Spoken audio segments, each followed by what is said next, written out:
My gosh. The last minute I thought I had worked out somebody too. You said you forgot the beer for it though. Yeah. Oh, yes. Oh, yeah, I ran to, we ran to try to see if I broken stuff at Walmart and we went back way by one of the marinas in Norway. It was open this Sunday. No, this We is pulled in and the guy said, oh, you did, you had a whole kit. It is purple. Yeah, but I didn't have it. No, that's Okay. just nice. Okay.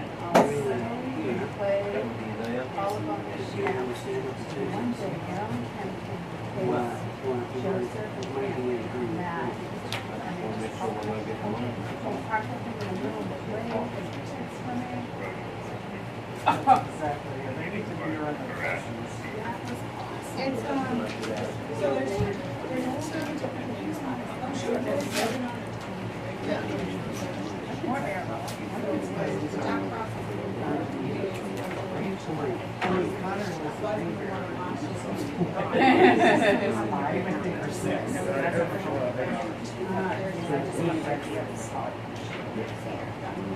We're talking 20.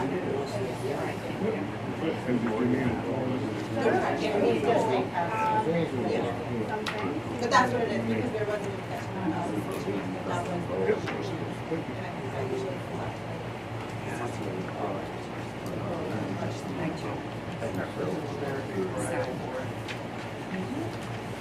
Tom brought that tonight here. It's one here, right here, in the orange cap. I think I just need to slide this back here. And my shoulders across my back, you know? In the orange cap.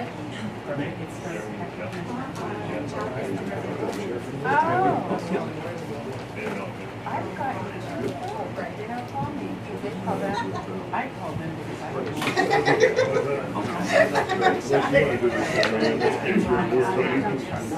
I did, I'll give him one.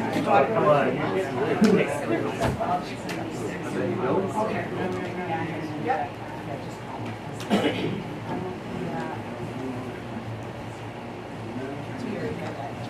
Yeah, I already said that. For one with that. One girl I work with, so It's a bad thing.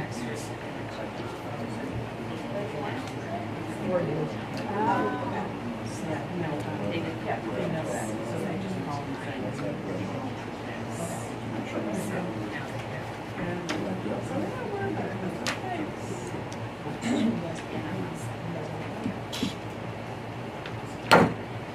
Good evening, we'll call the regular select board meeting to order. Welcome all of you. If you'd like to follow along with us, we do have agendas up on the podium there. And we do ask that you please sign in. We have a quorum, we have a full board. We're joined by Manager Sharon Jackson. And this evening in for clerk, we have Davis, who's the official title of Assistant Finance. Finance Assistant. So, the next item we have is this flag salute, so please stand and join me in the pledge. I pledge allegiance to the flag of the United States of America and to the republic for which it stands, one nation, under God, indivisible, with liberty and justice for all. Thank you. Next, we have public comment. Opportunity for anyone from the public to share any comment, thoughts that you may have. Does anybody have any comments? Okay, we do have a written comment. Sorry, Oh, I'm sorry. Go ahead, Jeff. I just, Jack Ross, Bethel. Thank you. I had a talk with Sharon, and I want to apologize because you thought I was rude. I didn't think I was. Yeah, thank you. I'm sorry. But we have not got our money, and I'm just making sure tonight that we're going to get it. So I had a conversation with Bob, your brother-in-law, Yes. and he's picking the check up tomorrow. And that's what I So told we're him. going to get it tomorrow. Yeah, That's all I care about. That's the only thing we have to work with. yeah. And I think that's what I told, oh, thank you, Emma. Thank you very much. I think that's what I told you when you came in, that the check would be cut. I know, but I just wanted to make sure tonight and that things were going to go that way. Yep. Yeah, I appreciate it, and thank you, and hopefully next year we won't have this problem. No, you won't. Thank you. All right. I'm gonna leave then. You're welcome You're welcome to to stay. stay. No, I've been here long enough. Yeah, okay. Good to see you, Jack. I've done my- One quick I've done my question. duties here before. Yeah, one quick question, was a check for, It's for the snowmobile grant, that's the pass-through. In Okay. October, I signed the snowmobile grant that has to be signed by the town for the snowmobile club. And then the state sends that here, and then we send the check to them once we get the money. okay. Which they didn't. They will have it We tomorrow, thank will. you. All right, thank you. Thank you. Bye, Jack. Hi, Jack. Anybody else? We do have one communication, a written one from Betsy Cooper. She tried to reach out to the board through an email called theselectboard@bethelmaine.org. We're trying to see where that's pointed, and Sharon's working on that.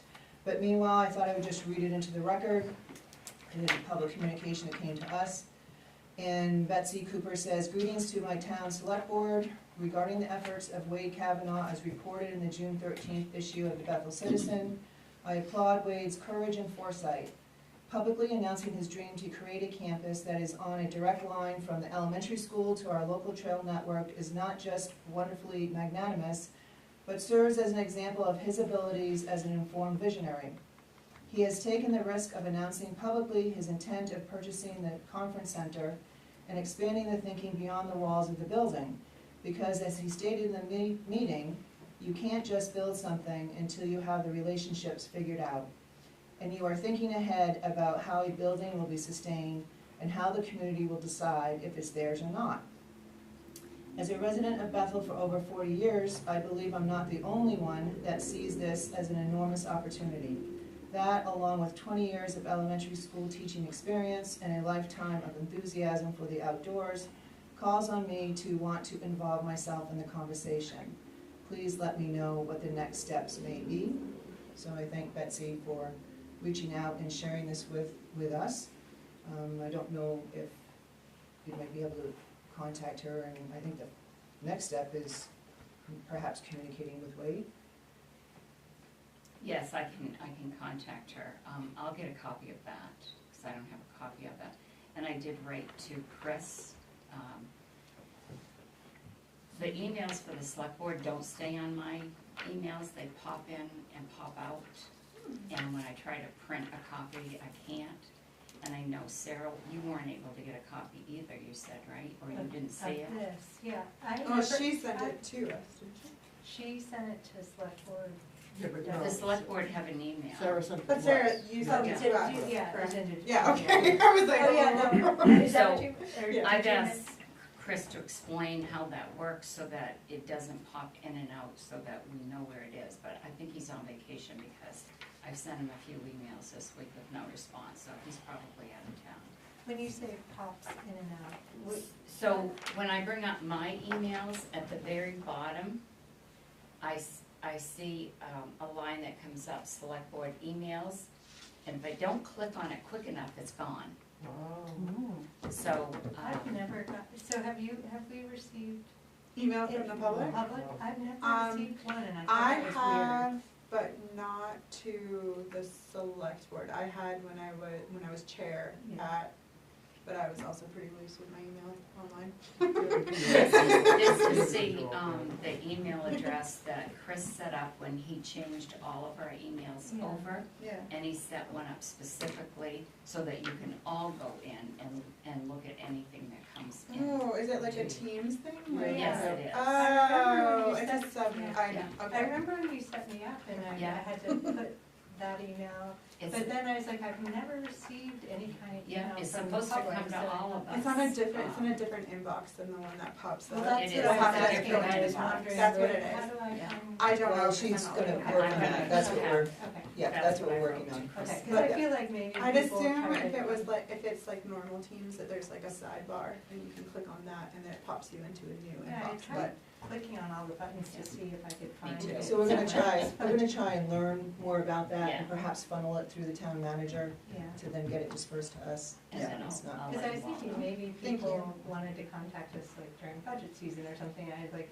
what if there are all these emails that people are sending? Yeah, people think we're jerks. And we just don't respond. So, thank you, Sarah, for forwarding that on, and we'll work on getting the email solved. Next is adjustments to the agenda. I don't believe I there's have any. none. We have none. And now we have a public hearing for the on-premise liquor license renewal, Kowloon Village Chinese Restaurant, located at 190 Main Street, and we'll open that public hearing. Does anybody have any comments? There's no one here from Kowloon's. So hearing none, we will now close the public hearing. We come to action on the minutes. Before accepting a motion to approve the regular select board meeting minutes from June 27, 2024, does anybody have any amendments? I have one, but I'm not really sure what it is. Under 10A, Mike Rotary Fire Chief OSHA's updated emergency response standard. I believe he requested us to write a letter of support, or sign a letter of support that he would draft, and I just felt like that should be in the minutes because he requested and we agreed. But I can't remember exactly what we agreed to. So if someone has a better recollection than I do. I do recall that he was gonna draft some comments that we could submit, that we could review and then submit. Yeah. He did send, put a letter that he drafted in my box. He asked me to edit it. I did edit and put it back in his box. I haven't heard from him or seen the letter since I did any edits. Okay. I'll follow up with him tomorrow. Perfect. You're requesting if we could just add a Add it. sentence. Yeah, just Yeah. add. Does anybody have anything else? All right, hearing none, and accepting motion to approve the minutes from June 27, 2024 with amendment. I would make that motion with the amendment. Second. All those in favor? And the motion passes unanimously. Okay, next we have acceptance of grants, donations, reimbursements, and/or sales of materials. I believe we have none. And that brings us to the town manager report. I've given you the daily activity log from the Oxford County Sheriff's Office for the month of June. The end of fiscal year reports for June 30, 2024 will be available for your review on August 7th. We're still working on those. One of the AP warrants in your packet tonight is for invoices just for the 2024 year, and the other AP warrant is just invoices for 2025. We will have one more AP warrant for the 2024 invoices at the August 7th meeting. All 2025 budgets will be posted for the July monthly reports. I will have the carry forward balances for the capital accounts with a report showing the 2025 budget amounts and carry forward amounts for each capital account also on the 7th of August. I will have the account balances for the Bingham Forest account, the ARPA funds, the Mill Hill and Route 2 sewer main projects for the August 7th meeting. The 4 new doors for the Headworks building and the office building were delivered yesterday, and H.E. Callahan, was on site today installing them. These are the doors that we ordered back in November and have been on back order. Landers Electric completed the electrical work in the Headworks building today. This was the electrical work that was needed for the flood damage in December. The Route 2 sewer line, all but 150 feet of the main line and 1 manhole base has been installed. They hit ledge, which caused some delay. Cross has been working on the Walgreens side service connections and should have all of them completed this week. We received a resignation from Christian Brown at the sewer plant this week. His last day will be June 30th. The ad will be in the Advertiser and the Citizen July 24th and the Sun Journal on July 20th. Also will be posted on the MMA Jobs, Indeed, and the town website. I hired Tracy Walker to fill the deputy clerk position in the front office. She will start working July 29. Yesterday, I ordered 8,500 gallons of avgas for the airport. It will be delivered Friday the 19th. The approximate cost is $44,500. It's supposed to be $5.23 a gallon, 23.5, so it's 23.24 cents. I spoke to Ken at Field Electric today to get an update on the pricing for Efficiency Main for the LED lights and mini splits, the heat pumps for the town office building and the highway garage. This is the incentive program that I contacted Efficiency Main about. And whatever the quote comes back at, Efficiency Main will pay approximately 75 to 80% of that. We'll be responsible for the rest. We do pay it up front, but it's a really good incentive program. I also had the space measured in the area that the Bethel Citizen leases from us to be included. It'll be separate but included.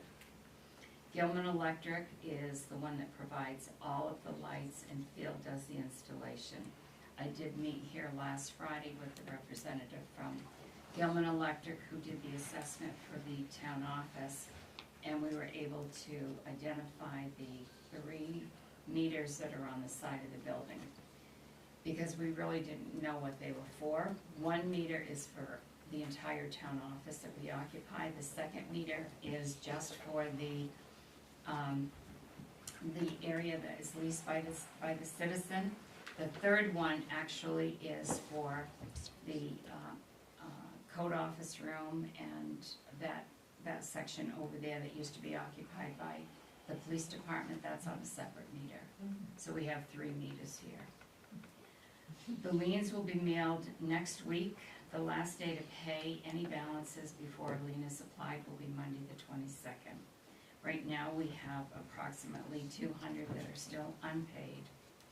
Beginning Friday, August 2nd, we will be open all day on Friday. The staff and I want to thank you for allowing this time to close during the mornings, during the time we were shorthanded. So through July, we have 2 more Fridays that we will close in the morning, and then July 2nd, we will be back to 40 full hours for the public. The vacancy for the Board of Assessors position has been posted. We will have this on the agenda for the August 21st meeting and bring any applications that we have. Weston and Sampson is following up on the information needed to complete the $1 million grant from the Northern Borders Regional Commission. John Sikora has been on vacation. He will be back next week, and I will follow up with him and have more information on his follow-up that he has to do with Northern Border. And I will also have more information on the $100,000 DOT grant that we received for the airport. I'll have that next week. I would like to thank Frank for bringing lunch to all the staff last Friday. We all appreciated that very much. And I would like to thank Pat for helping us with phones and filing on several days. Thank you. You're welcome. My pleasure. Thank you, Sharon. On number 9, you said that Kristen's last day would be June 30th? Or is it July 30th? Right, it should be, July. yes, July 3rd. Okay. I'm sorry, I'll change that. Thanks again, Sharon. Does anybody else have any questions for Sharon at this time? All right, we'll continue onward. Board and committee report, I believe we have none. No. And business items, presentation by Tom, thank you, Dr. Main Scale LLC. So Sharon, if you want to say a few words, welcome Tom. We're also joined by Yuri in Hanover. We're in this discussion as well, and Tink, Retta, and Jim are here from Hanover, and Yuri as well. So Thank you. This is Tom Bufter with Main Scale. I've worked with Tom in the past, before when I was a manager in Freiburg, And we actually bought scales from Tom and have them installed in Freiburg. And so, Scott and I talked, and Scott contacted Tom, and Tom is here tonight to talk about what he would be looking at offering us, and savings, and everything else. Tom? Good evening. I was contacted by Scott W.H.A.T to look at the site, kind of a feasibility study on finding out how to best kind of offset some of the huge costs that are associated with the transfer station. Scales generally push that cost back to those that are using it for heavy construction, debris, etc. Pay by weight is a very common means of offsetting the costs of the tipping and the dumping fees and the general overall transfer facility costs. It isn't a fundraiser. It definitely won't offset all the costs, but it does put a good help into the amount of loss that most towns find when they don't charge. The guesstimation process that a lot of towns start with, generally speaking, when we start, towns will get into a guesstimate. They'll pick in the back of a pickup truck and they'll go, $40, and then send it on its way. When I do a feasibility study, I find out what they collected versus what they should have collected, and then find out what their overall general loss is. This afternoon, I found out that we're not there yet.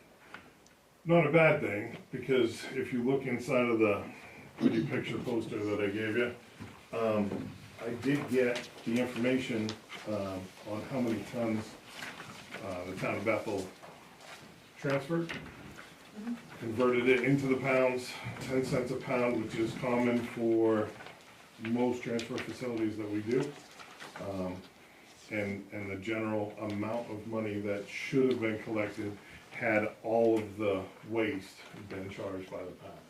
Now, generally speaking, what happens is when we transferred Freiburg, I did Harrison, Main Scale does the majority of all the transfer facilities in the state.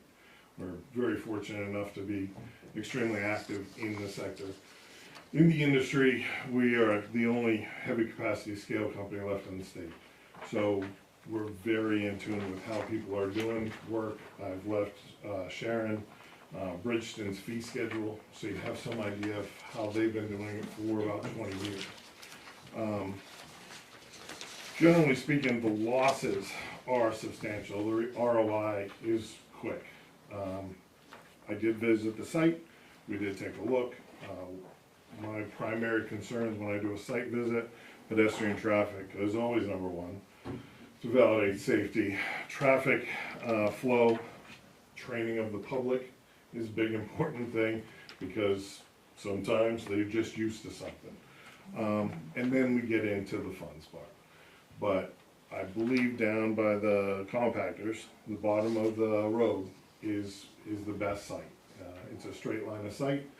It checks most of the boxes with Handbook 44 with minimal additional construction to the yard, and would kind of ensure that traffic that isn't bulk waste or anything else wouldn't need to tie up the traffic that you guys are normally experiencing on a Saturday, Sunday, or whatever hours that would be higher traffic times. So, in front of you is the breakdown. What you find is that, it's fairly substantial in the last 2 years.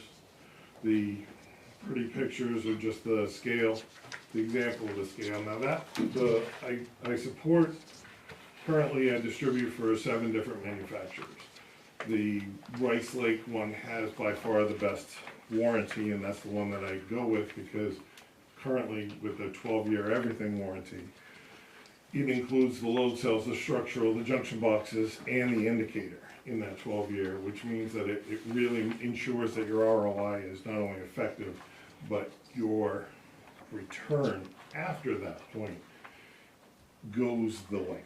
So you've more than offset the loss or the cost of the equipment and the construction and everything else. I do believe that the staffing would be minimally impacted given the placement, because there's already somebody in that building. The remote display, the indicator, we didn't offset staffing in Harrison. We were able to maintain staffing in Freiburg. We're very mindful of what it takes to get somebody to work and how to not add to that. So we don't do it outside of line of sight, we don't put it down the road, we try to keep it where staff is already working. So, it kind of falls into the discussion part. If anybody has any questions. So can you just point out from what you did in, taking our tonnage for 2022 Yep. and 2023 based on the cost, the charges that other towns are charging, which is the minimum amount, what we would have taken in those 2 years? So in the first year, you would have taken in $246,538. In 2023, you would have taken in $265,996. With a grand total of the 2 years being $512,534. With an equipment cost of 10% of that. On average, that's a $21,336 monthly cost to dump, transfer waste, and continue the facility. Of which offsetting for contractor use, roofing, kitchens, remodels, and everything that a lot of the contractors are currently charging for, and then bringing there, really seems to be putting the burden onto a tax base that doesn't necessarily need that. You guys can definitely make sure that those who are using the facility for that type of waste, the demolition, the bulky, the cleanouts, the commercial stuff, that they get charged. That will help offset the costs and those losses that you guys are currently sustaining. The other thing that Tom included in his packet to us was the quote for this scale. It's $59,114. That's total cost of the equipment. There would be concrete work that would needed, prep work done to put this on. And so Scott has been trying this week to get a cost from the concrete company to do the layout that we would need. And we also have to rent a crane for the days used to install it, which we know the crane will be just under $2,000 probably for the day. So we'll have that cost later. And when I looked at all of the scale companies that had been looked at from the previous committees, this was by far the lowest. The lowest one was somewhere around $85,000 that had been looked at before, and this company had never been looked at. So I think you told me that if we ordered, if this scale was ordered, it is in stock and it could be delivered. Can you tell us what the We have an delivery 8 to schedule 10 would week be? delivery time, which typically I have orders in the factory for different sizes and can shuffle as available. We don't deliver product without the foundation complete, but typically nobody's really waiting on us. We have a 1-day install, and you guys are up and running. We do some training. Freiburg had a nice price breakdown that allowed the operators to quickly scan how much the cost of if it came in loaded and left empty, and this was the answer, at 10 cents, this is the cost. Most towns have $100 free, so in case anybody is questioning what if I live here, I'm paying taxes, how can I use it? The $100 is part, usually, in most towns, of the waiver, of the thanks for coming thing. And then after that is the 10%, the 10 cents per pound. The Bridgeton one I noticed today did have a minimum, which helps offset your credit card terminal fees and everything else of the infrastructure that would need to be supported to maintain the billing, so that you're not dealing, most towns choose not to deal with cash. Most towns don't care for checks. The chasing gets a little excessive and added burden to staffing that's already thin. So a swipe and you're out, is typical and standard right now, for these systems, so. I'd like to ask any of the select board members if you have any questions of Tom while he's here, or the Newry and Hanover representatives. I do have a question. Any electrical changes, that upgrades or anything you have to do at the transfer station? The, as long as the electrical panel has a standard 110 and can be ours, we're good. The indicator runs on the power of a toaster, and powers out to the scale and then comes back. So we don't usually do that. How we configure the indicator is that the scale is sitting there, when somebody comes on it, as soon as they break like 2,000 pounds, the red light comes on. That red light turns on, tells them to sit still. When an employee hits print, light goes green, recycles, and that's how it continues. As soon as it goes past that threshold, it will turn back to red, and it'll come on and they'll be all set. We try to keep the process simple. The training of people that are more focused on knocking off their chore list than being safe is excessive on a Saturday, and we don't need to be part of any press of an accident happening, which is why I've really make sure that our pedestrian traffic and everything else, the area that I was referring to allows for a pull off, when they pull off the scale, and they can stage there, at which point they're in front of windshields, when they do need to cross over. So there's no behind vehicles, there's no children, where you walk in front of vehicles in a controlled area, so. So do you have to weigh on the way in and the way out? Yes, yep, So are they doing a loop through they the? will do a loop, yep, Okay. yeah, so the only way that you could possibly know one from the other is to subtract. So, yeah, it does add additional travel around the facility. With Freiburg, for instance, what we did is we added a road and came behind their building and ensured the vehicle didn't even enter their main traffic pattern. Came around, used the scale, went down, dumped their bulk, and then crossed around. It was a larger loop. They were fortunate enough to have the space to do it. Harrison, what we did is we actually they had a wider berth road where they were parking their tractor. We were fortunate enough to be able to use the conduit that kept their tractor heater going, and we pulled our home run cable through that, pulled out the electrical, went to the panel so we didn't have to cut the pavement, and then set up everything right on the edge of their furthest part, so their left lane is their big loop, and so that they can drop and come around without affecting so much the incoming traffic. Yes, sir. So, I don't see a diagram or a blueprint of how this works on that lot. Yes, Is there one? there can be one, yes. It would be, Isn't that part of the, one I gave you in the packet? pardon me? I didn't see it. Isn't that the structure of the scale, or is that a detail of the actual use? That's what I'm trying to understand, is how you would weigh on the way in and weigh on the way out, and how that traffic pattern would be on that lot. So currently, your gate is straight up from your canister.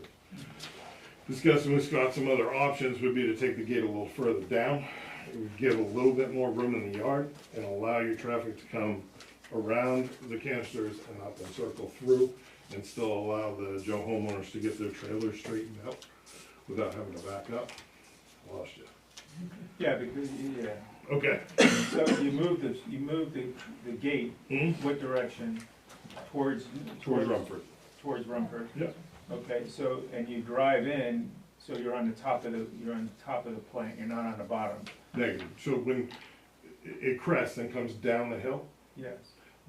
towards, so right now, there's the shed with your canisters On the on the bottom of Rumford it. side? No. No, on the lower On the lower part of on the flat. Do you wanna drive? You can drive. Yeah, oh. No, No pressure. What's This is that? public speaking, you don't throw somebody in the Excuse me, I think Scott Sander might be able to Scott, Pardon? can you say what you were saying again? He's talking on the side where the bottle bin, the clothes apparel. Oh, okay. Yes. You come down in on the Thank you. right-hand side of the facility is where he talked about being the best location. I guess, I don't know, To I've been come there, I've been to the transfer station before, but I haven't been there recently. I don't go there, I got 2 dumpsters I use, so I don't go out there at all. So I don't understand, I don't see it, but when I was out there wasn't a lot of room. Just wasn't a lot of room. And so I'm wondering how you're gonna be able to bring cars with trailers and trucks, bring them in, weigh them, and then weigh them twice, on the way in and weigh them on the way out, and how you're gonna have enough room to move them all around. I don't see it. I mean, I just don't see it, and I understand blueprints, and so with blueprint I can, and with a and blueprint I can understand. I missed the Google Earth, I usually add that to my packet. Yeah. So where the bottle shed is, as you come down the hill, it's on the right-hand side. Yes. That part from the shed towards the end of the yard would be all taken up with concrete and approach ramps. Because of the hillside, a typical scale needs to be flat and level. Excuse me just for a Yes, second. ma'am. I think, regular traffic was being moved with the other. do you have some information to share? You guys have some information to share? I'm sorry, he asked me a question earlier, but Is it same, would it be pertinent to everybody? no, it has to do with the same idea you're Oh, talking same, about right okay. now, I'm sorry. Okay, no, thank you. Go ahead. Oh, thank you. If you could, Do you want that'd me be to just fantastic. draw it really quick? I think Yeah, a let's site look visit, about that. either everyone or individually would be great too. Is it Do you not, have an ability to put it on the TV? Yeah, if they want. I don't know is, how to do is that. there I not do. other You do. property that we You can guys for clear, tree clear or whatever if necessary? I mean, are we just dealing with what we can see right now as being cleared? I typically work with what I'm given for an area. He scales. I'm familiar. Right, he's working with the Yeah, I'm scales familiar here. with where Okay. boundaries and situations can be. So, we have room to expand. Right. We would need to upgrade our permits and things like that, but we have room. I mean, we have all that land on the left side of, Correct, going all the way to the other side of the land, the old landfill Right. on that side. All the way to the river and, so it's not that we have to deal with just what's cleared there now. So, Not just with the setup that's there now. So in other words, we have a lot of work to do before we get to the scales, that's what it right, sounds like. right. So while we have main scales here, does anybody have further questions in regards to the scales? And Jim has his hand up. Yes, sir. Are you keeping the 3 containers there that are Yes, sir. for dumping and everything? So that Everything side, that stays the same. side's all stays the Correct. same? Yep. When they loop around, do they loop down below, They go around the containers.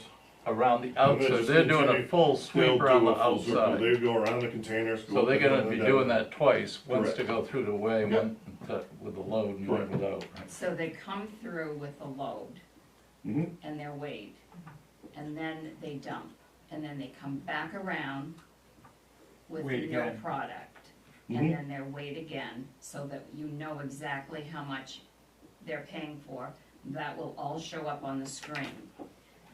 Putting the scales in, doing the foundation and putting the scales in does not require us to clear any additional area. We'll have that all diagrammed out They have to for you, bring it back well, she around. just did it. You can't just go We'll on. have that Yeah, all that- diagrammed out it's for you the on next scale meeting. again. But the only prep work, Excuse me, guys.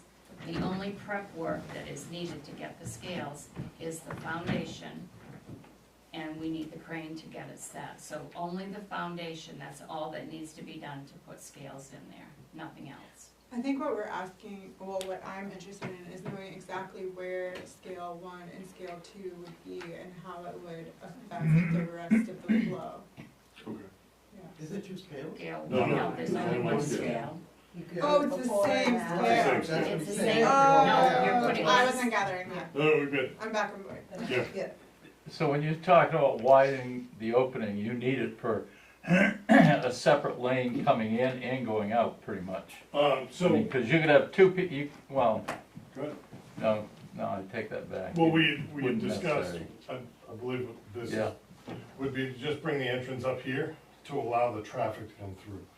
I think we were looking at Oh, okay. couple 200 feet of improvement on this part, of this part here, just to bring them down.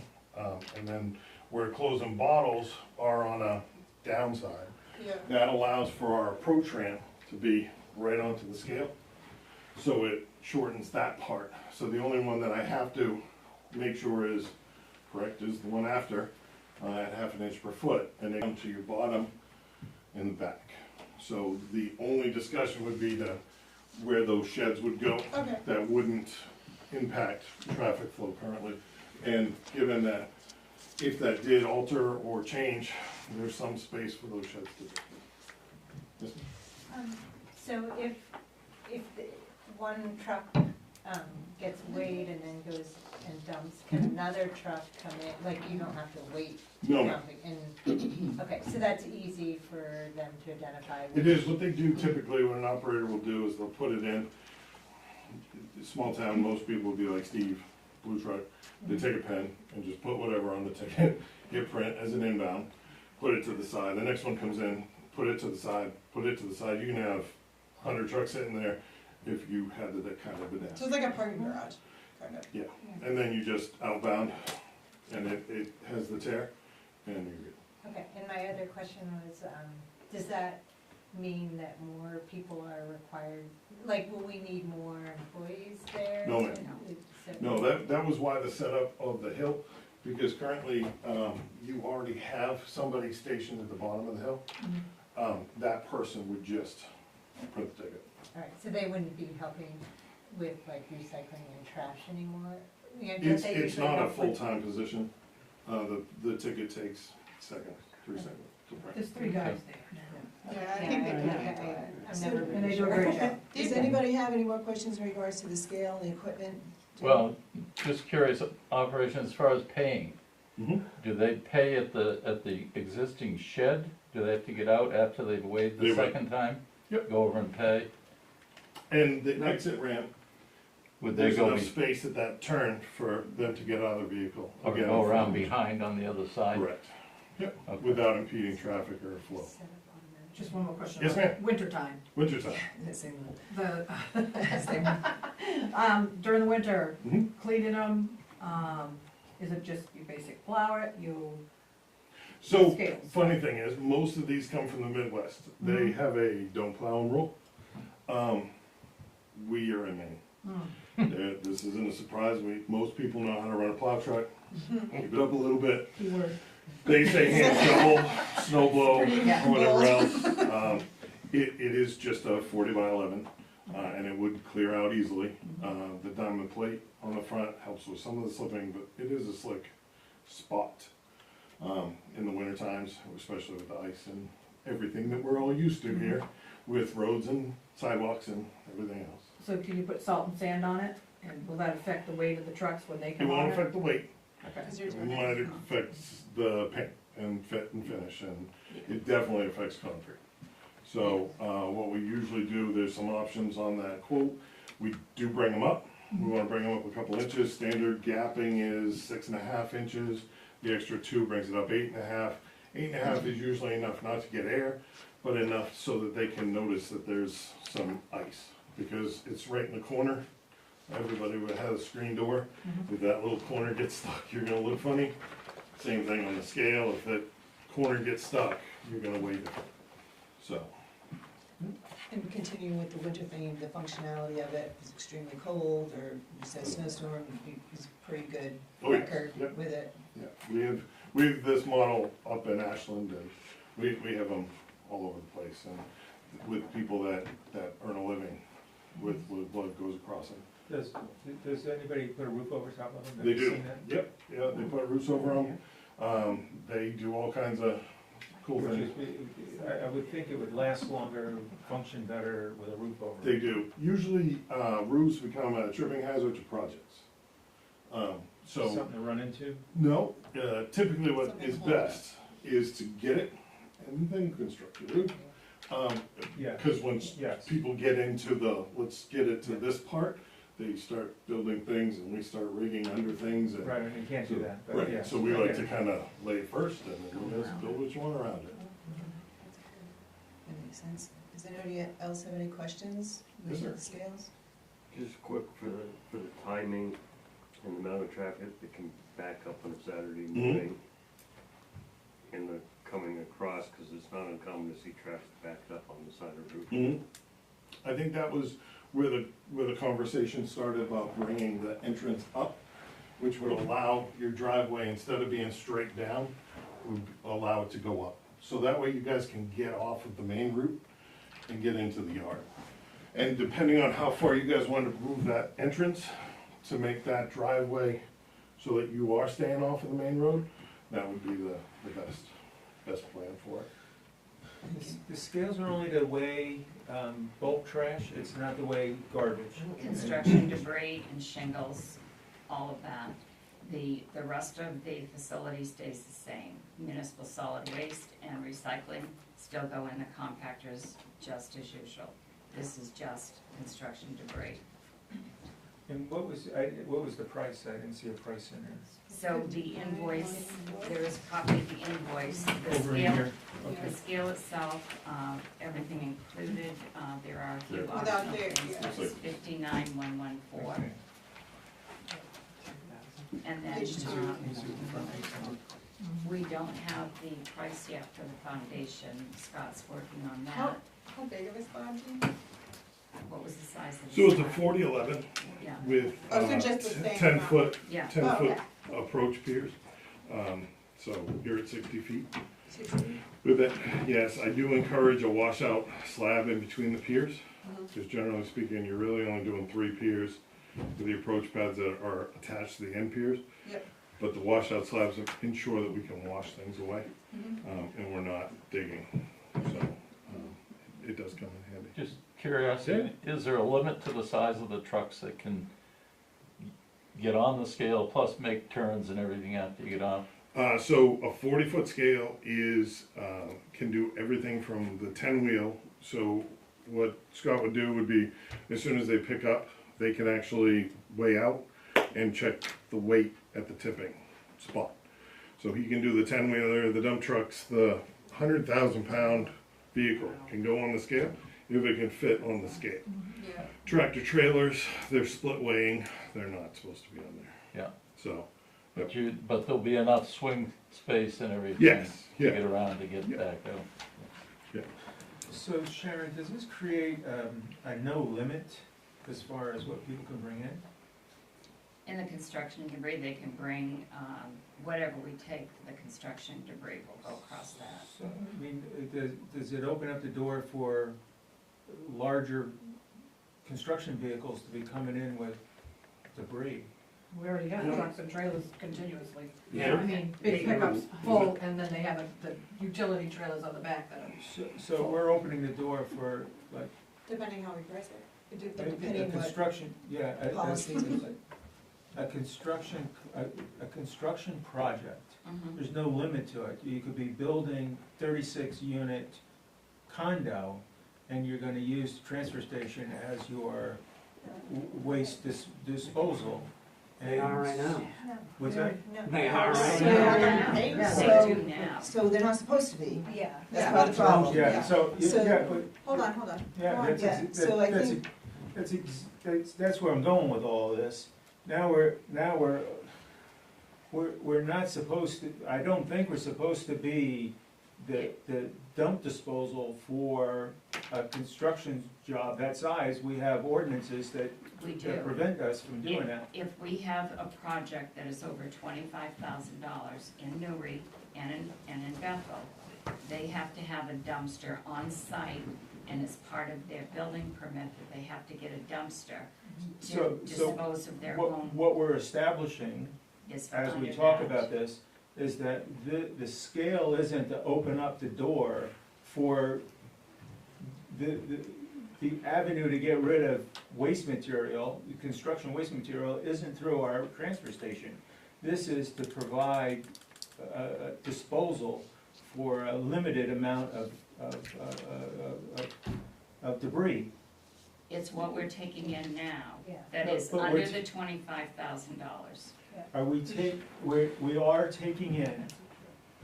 We are taking in debris that we should not be taking in based on our ordinance. No, Correct. Or, Yeah. I'm wrong, or am I? No, or- you're right. I am Truthfully- correct, okay. You're truthfully correct. Okay, so, Because, Okay. let me finish, because we demand them to get the roll-offs. There's a limited supply of roll-offs. They can't get, the construction people can't get the roll-offs, and they can't get them emptied in time, so a lot of them will use the transfer station. Can I say something? Okay, so, The day after the town meeting, when I heard people could not get dumpsters, I wouldn't say the day, it was 2 days, called 4 dumpster companies. One didn't return my call, 3 spoke with me, and they can get dumpsters anywhere between 1 day and 1 month. yeah. Depends what size dumpster they're asking for, that's the They thing. said if they wanted a bigger dumpster, they would work with them on smaller ones until they had a big one. And so what I think I'd like to do with the conversation right now is, we do have for discussion later on, to talk about the scales, and we can get into some of these items that we're getting into now.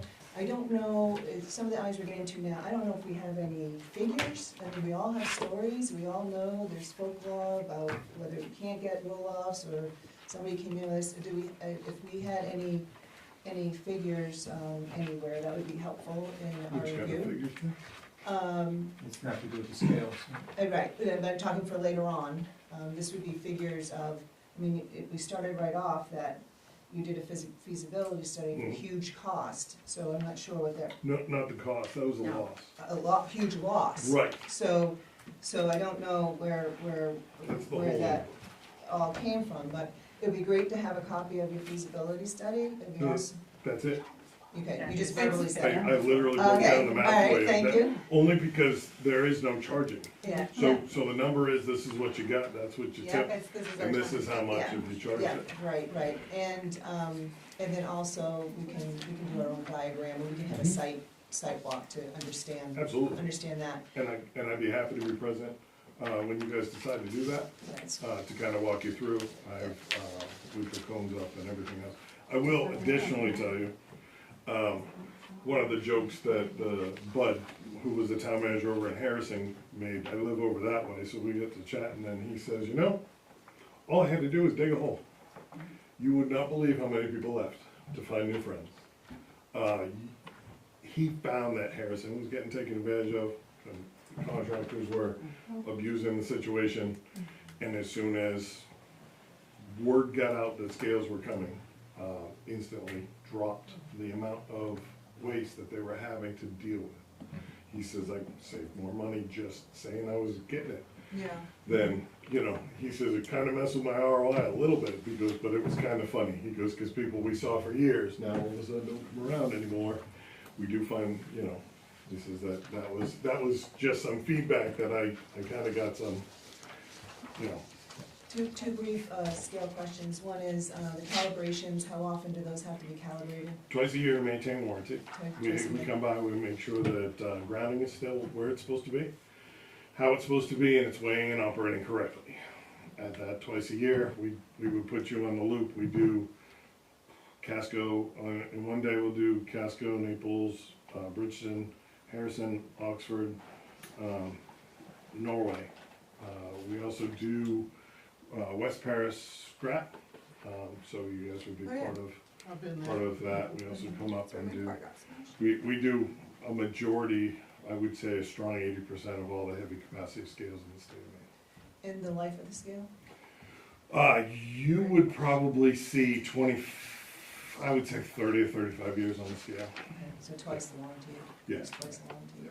Right. It is currently set for 300 trucks a day at full 80,000 pounds for 25 years.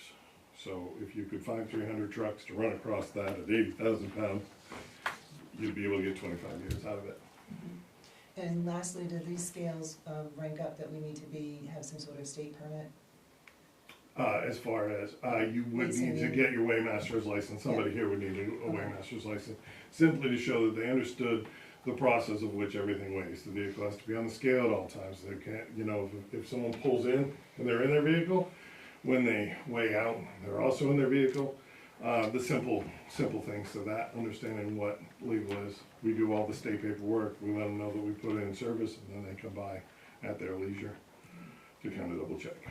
Terrific. Any other scale, I scale had questions? one other question, like, what kind of data does this enable us to have? Like, if somebody is coming in multiple times in Mhm. one day, that would be, is that something we could pick up on better? Absolutely, you'll have your So that would tickets. actually be a reason why. Yeah, 'cause Because aren't you only supposed to make one trip to the transfer You're station? supposed to right now make supposed to one do trip lots of because Right. there's no paying Right, and there's no weighing.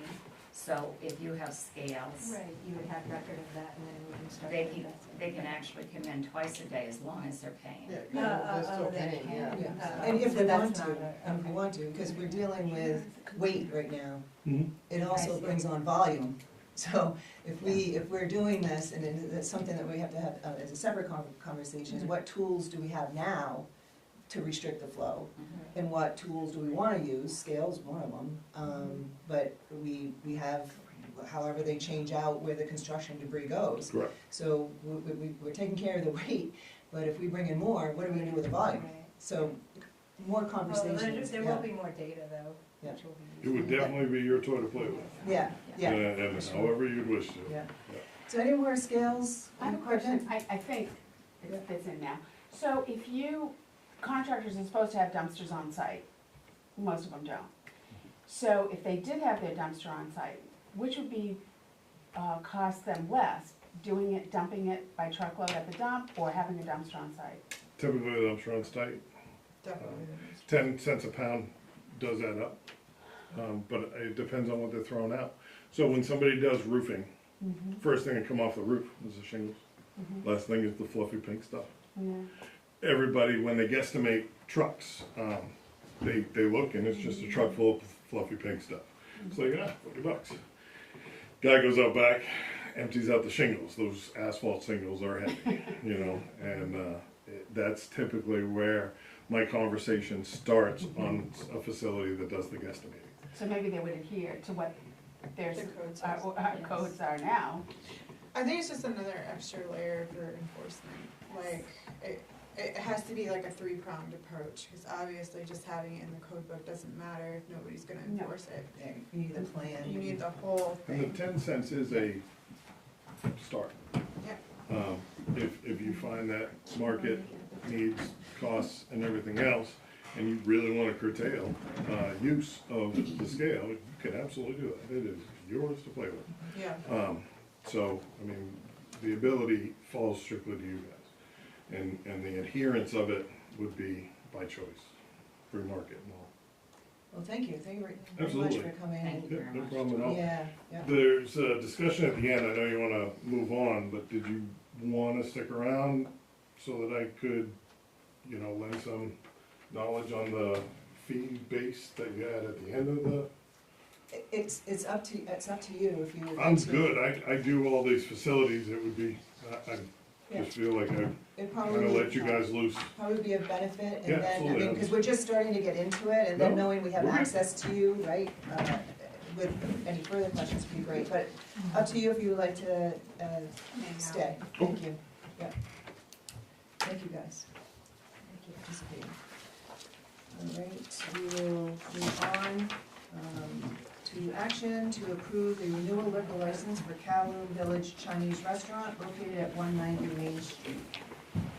I'll make a motion to approve the renewal of the license for Common Village Chinese Restaurant located at 190 Main Street. Second. Any discussion? Hearing none, all those in favor? Motion passes unanimously. Also, thank you for taking the private sensitive information off of these. I know you've done it for a couple weeks now, but I never said thank you for doing it. Thank you, I'll let Jessica know. I just wonder, was that supposed to include how much their, gross income was? Is that supposed to be left out or not? What? On the Which page? first page, number 2, the gross income for, That's supposed to be what That that is. is, yeah. okay. I thought that was part of it when we talked about that. Oh, that was supposed to be off, you mean? Yeah, I thought that was one of the reasons Yeah. why we talked about that, is like, I love that the it. public shouldn't necessarily see their Oh, financials. They're public, They are public information, yeah, right. state information. I think we Okay. were trying to be sensitive to personal information, like Like social birth dates security and numbers. and that, Yeah. things like No, that. I understand that. Addresses, phone numbers. Like Thank stuff you. people can We're gonna find move us. on to action to approve Vittler's application for Black Diamond Nutrition located at 32 Parkway Road. We have that in front of us. I make a motion that we approve the victualler's application for Black Diamond Nutrition located at 32 Parkway Road. I'll second. Any discussion, questions? All those in favor? And the motion passes unanimously. Vittler's, motion, accept a motion to approve, application for Steam Mill Brewing located at 96 Sunday River Road. I'll make a motion that we accept the victualler's application for Steam Mill Brewing located at 96 Sunday River Road. Second. Any questions or discussion? All those in favor? And the motion passes unanimously. Action to approve Vittler's application for a longer table homestead located at 104 Skillings Road. Make a motion that we approve the victualler's application for a longer table homestead located at 104 Skillings Road. Second. Any questions or discussion? We have just one question. So the application must have come in after Jess came. Is it, what is the fee? Yeah, that's what I was. She charged me $10. $10? 10? 10, yeah. $10 is what? But, yeah, she's what I could. Okay, any other questions? Hearing none, all those in favor? Abstaining. Thank you. The motion passes with 4 yeas and 1 abstention.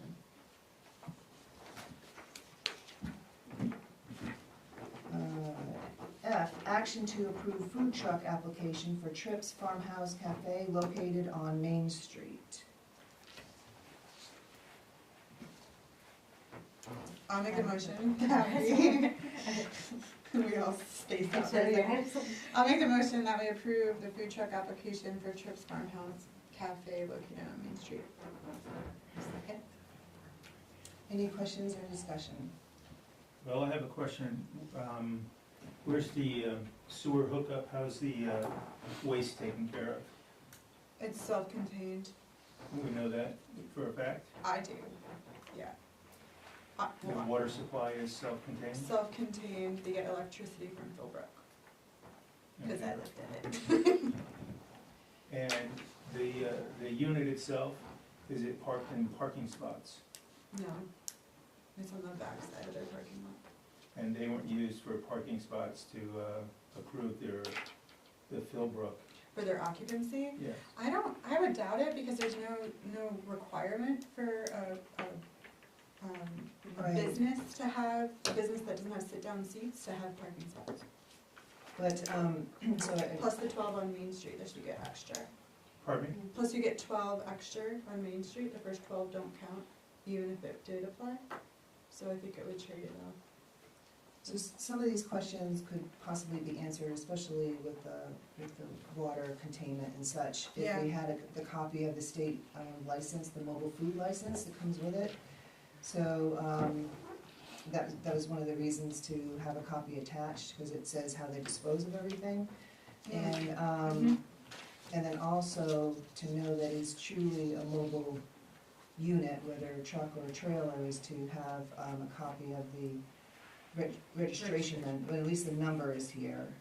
So I'd like to amend the motion that this would be, we approve it, condition on getting a copy of the mobile food license, state license, to the office, and then if we could just have a copy of it at the next meeting, that would be great.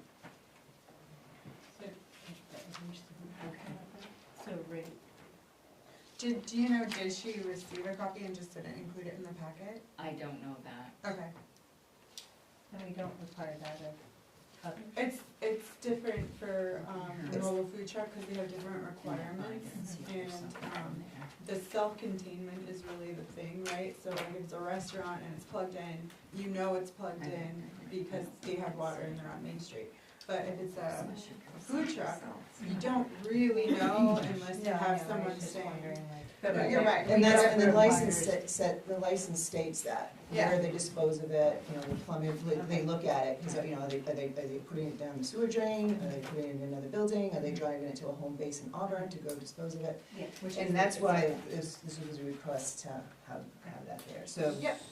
I have a amended, We may need to add some items onto this application. Well, I think they're there, it's just we didn't get it, right? So It she's is, asking Well, it us- doesn't, I mean, it doesn't say that it's, alright, it doesn't say it's self-contained, okay. you would get those answers in the State license. state license, The because I mean, license if actually the state states. license says they're okay, then pretty much okay. Yeah, because the plumbing gets involved and we're an agent of the state for that.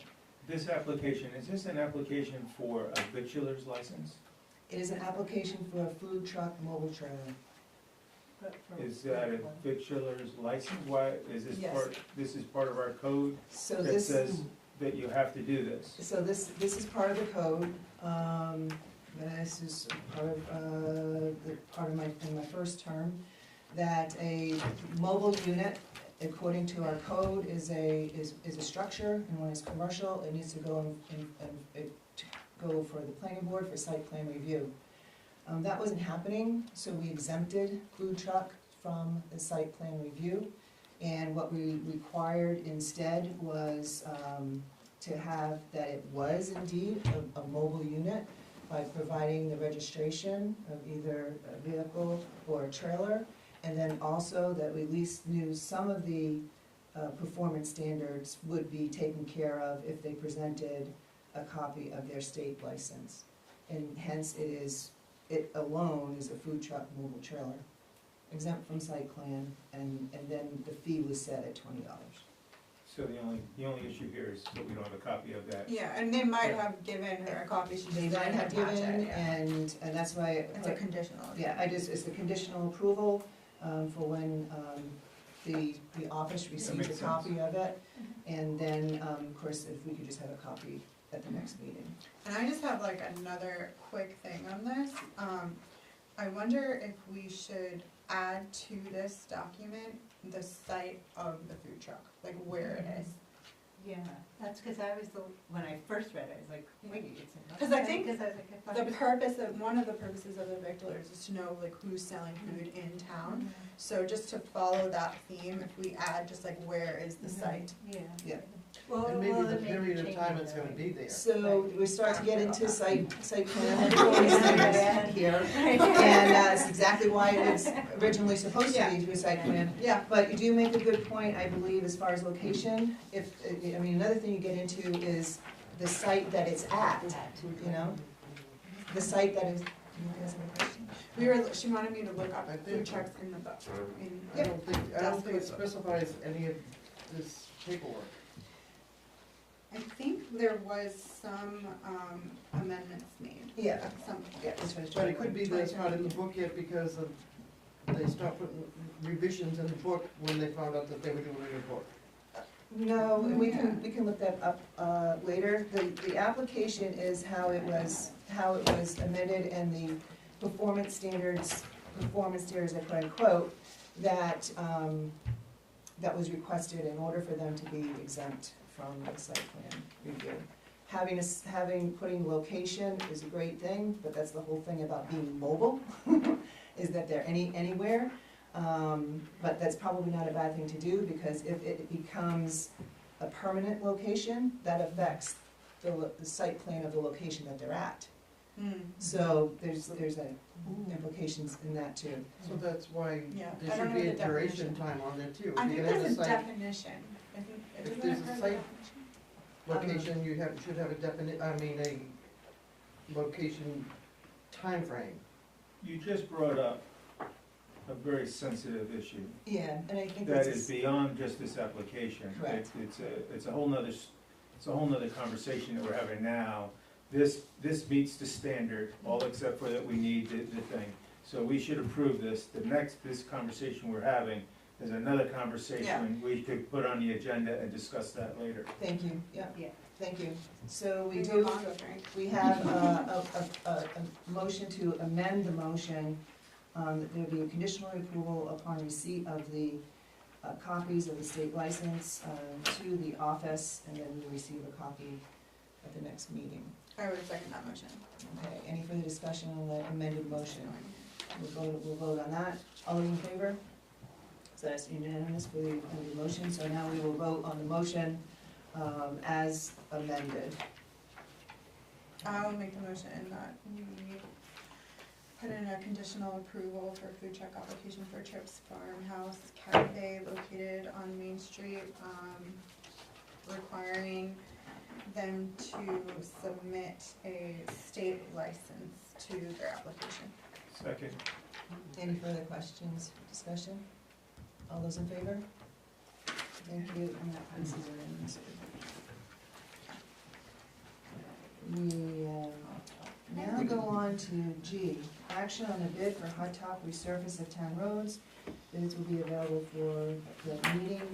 Sharon did put some information in front of us, and I will turn it over to Sharon and Scott Sumner.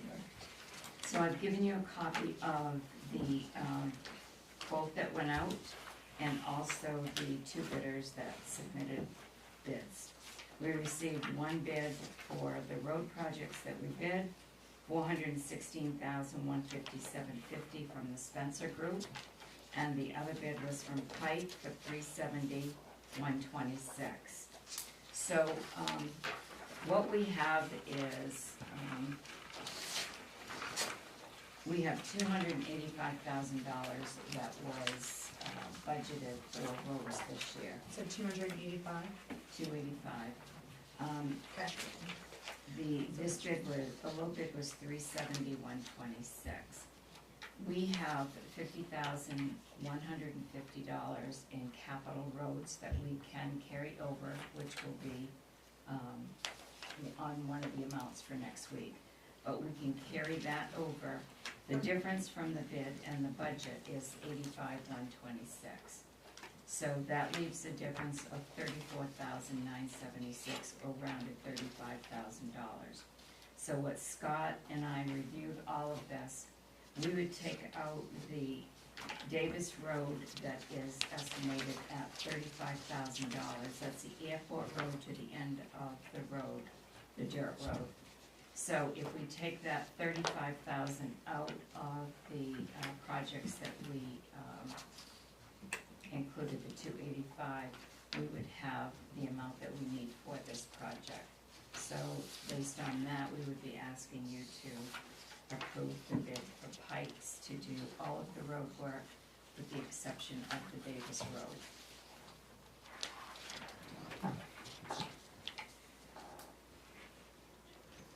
So that on the capital, that would do Barker Road, Annis Road, Mountain View, Liberty Lane, Fleming Road, excluding the ramp, Bethel and Drive, Park Street, Carver Road, Yes. no Davis Road. Right. Does that take care of, do they do the crack ceiling too? No, those are all Separate. underneath the Davis Road. Is that separate? Down through the Davis Road is the 285,000. We would need to remove the 35,000 to do the project with the budgeted amount and the carry forward that we have. That we have, yeah. Okay. This is just a conversation about our roads. I think our roads are in great shape. You know, I rode the North Road, and coming in, when I got into Bethel, there's a very noticeable difference in the quality of the road. I thought it was pretty cool, being from Bethel. And the other thing I noticed, there'll be new pavement, and then old pavement, and then new pavement. Is there a reason for that? Yes. Yes. Okay, what is the reason? I'm just curious. The RSMS Road Surface Management Program that we try to Follow? follow tells you which segments of each road is broken down into like 1 mile segments. You enter the data, it spits you out, tells you you should do this, this, and this. That's why you see a gap in some places that road doesn't need the maintenance that this road is getting. That section might need crack sealing as opposed to surfacing. Okay, I thought it might have had something to do with layering or something to do, Yeah, that no, it'll last it's longer or just, something like that. just, we try to go by that road Okay. service program, tries to help us make the right decisions, what to. Well, doing this job, I kinda noticed the roads now, you know, the condition of roads in different towns and that. And I find our roads to be in pretty good shape in comparison to other towns. As a compliment. We try to come up with a good plan. It seems to be working for me, as far as I'm concerned. Any other questions of Sharon and Scott? Scott, you would say that the Davis Road isn't in any immediate need? And it's just a gravel road. And with the potential of what's gonna happen at the airport, Might as well leave it there. might as well wait till we figure out exactly what's happening with the airport plan. Right. It's not, Okay, awesome. I'll make the motion that can I have the new total amount? Oh wait, it's just this minus, It's 370,126. minus, Oh, it's just, That's the bid, the bid without price. the Davis Road? No, No. so that the You need to components. approve. The whole the- thing? You need to approve the 370,126. We have the money to do, That much of it. with the exception of the Davis Road. So take out the 35,000 from this. Right, Oh. that's what I was trying Yeah. but but you don't get I that for don't think you 35 need from to the do bid. You that. don't? No, you just, we're approving the bids, where the money comes from is it? they- what it's allocated to, Right, is up to yeah. us afterwards. Yeah. Okay, Yeah, so I would make the motion that we approve the bid from Pike Industries, Inc. for a total amount of $370,126. Second. any further questions or discussion? Or just one, when do they start? To be determined, we have to, Okay, all right. That's, I didn't know what their schedule was like. I do not know off the top of that. We had a conversation today. He said we would get together tomorrow, depending on the outcome of this meeting, and discuss the schedule. Okay, terrific, thank you. I'll get you some information to come back from the next meeting. That's great, thank you. I have one question about one road, the Fairway Road going, back to the condos, is that owned by the Bethlehem? You know, Scott? Bethlehem or the Fairway Association, Okay, That- not they're- the, not the town. not Because the it is- town. that They're trying to one's sort out who exactly owns that. That's been really dodgy. Which one? The Fairway, it's called the Fairway Road, and it goes, oh my God, it is Rough. It is. Goes in off of Like, Paradise. it is scary. To access the condos. I should have started River Hill when I first moved there. Okay, any other questions, or discussion on the motion? Okay, hearing none, all those in favor? Thank you, motion passes unanimously.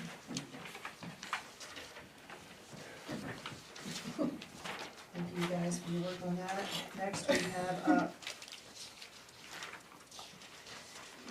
I know it's another bid, but I just. Oh, it's here. Thank you. H, action on the roof replacement for the Davis Park covered bridge. The bids will be available at the meeting. Sharon did put a packet down in front of us for this evening, and I'll turn it over to Sharon and Scott again. So in your packet, it includes a copy, excuse me, of the quote and the one bidder, Western Maine Roofing and Siding, bid $17,540. We budgeted $15,000, so we have a difference of $2,540. When we carry over the balances, we have $9,600 in the pathway extension account that we would be able to use $2,540 from this account in capital to do the remainder of the roof job. Where's the trash going? They Where's take our care of desk? that. What's that? They take care of that. I didn't see it in here, that's why I asked. Let's go to the dump. Oh, yeah, They'll haul it off? yes. Yes, part of the statement in here states that he will clean the area and move. Does it go to our transfer station? Yes, Absolutely. yes, he's working for us. Okay. Yeah, no, I'm just saying, he's working for us too, yeah. Working for us, it's also under 25,000 value, right? Yes, It's also under the 25,000 value. yes, because it is 17.5. Just a question on the monies for the pathway extension, the 9,600, how much of that was gonna be used for this? $2,540. We have, 15,000 budget. Capital. Yeah, 17,540 is the, That sounds pretty straightforward to me. It's very straightforward, I just didn't wanna lose the pathway extension, when that comes up at another time, just to see if you need any of that money for some of the maintenance to keep that up, and then also that project, still needs a sign for recognizing the people who donated the money towards that project. okay. So it's not For the quite pathway extension. pathway extension. Yeah, there were some conditions, that were put on monies that were donated, and it still haven't been finished. That's a separate conversation that can bring up at another time, so. Does this not feel pretty expensive for a aesthetic bridge? I feel like. Not to be a jerk, but we freak out over like giving people reasons and. The estimates we got a year ago came anywhere between 12 and 15,000. Okay. Out of the four that we solicited, we We got only one got one. reply. And it can't be like a steel roof or just different material? No, that would be silly, because that's the whole point of it is to be, so if you're gonna do it at all, you should do It it is, proper. it is expensive, Yeah. and it is expensive. When you, wages are up, everything's up, And so it's reflected in this price. And the townspeople voted on it last year. That's right. June 2023, they approved 15,000 in capital to go towards this, and we're getting to it now. talking to material suppliers, you asked about steel, and talking to material suppliers, they all say the same thing. They recommend you use this type of shingle, so that's what we Is it the specifically. cedar shingle shakes? Yes, Yeah. but No, that's they're fair. a shingle designed for roofing, not just siding type of thing. Great. So they are a little more So a little expensive than what. sturdier though, so maybe. Do we know what the lifespan on a roof like this is? Like how often do we have to replace this little guy? I'm not sure, that bridge was originally put in like the mid-90s, Yeah, I think the mid-90s, yeah. so we've got. And that's without the fancy shingles. That's not bad. And so maybe it needs to get on a maintenance plan. Yeah, well, it went several years before we realized we should be treating the shingles. So- Does that go underwater there when, every once in a while with the storms, or not really, right? Cause it goes out to that No, culvert in the back? that's high enough, floods a little bit underneath it, but Yeah, this last December storm, well, it did silt on the deck in there, yes, but the bridge itself didn't move. okay, The yeah, other ones did, but that one did not. yeah. I just didn't know if there's something we need to consider as far as like, Yeah, and the deck of that bridge was underwater, but it didn't, like the whole bridge didn't. yeah, it was, I remember that one being kinda okay, at least in comparison to the others. Yeah. Okay, any more questions on the, take a motion? To make a motion that we approve the replacement of the Davis Park covered bridge with the $17,000, $540 bid from Western Maine Roofing and Siding. Second. Any other discussion? Seeing none, all those in favor? Thank you, motion passes unanimously.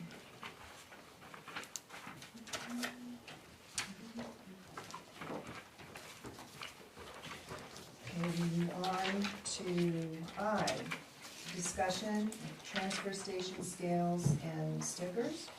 I think what I'll do is, turn it over to Sharon to give us some input.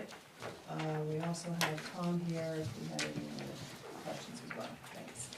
So this discussion concerns several different factions, scales, stickers, and committee. So I did meet with, on Monday, I met with Loretta and I met with Jim Barker from Hanover. We went over the entire scale package, the prep work that needed to be done, the layout of the transfer station. And they took that information that Tom presented here tonight. I made packets that Tom had given us, the cost and everything. Loretta took that back to her board last night, and Jim took it to the Hanover board Monday night. Both boards were in agreement that they supported having scales. The other discussion that we talked about on Monday when we all met was changing the transfer station sticker here, the way we do it. Right now, when someone comes in and gets a sticker, that's it. They don't ever have to come in and get another one. They actually don't even have to show that they live in this town to get stickers. And in Bethel, they can get 3, just because that's what our limit is here, is 3. Well, what are those stickers for? What vehicles are you gonna put them on? When I talked to Loretta, she said, we don't give anybody 3 stickers, we give them 1. So I told them about the plan that I would be proposing for our sticker procedure, and it's based on other towns, what they do. Some towns charge for a sticker, we charge $5 in Bethel.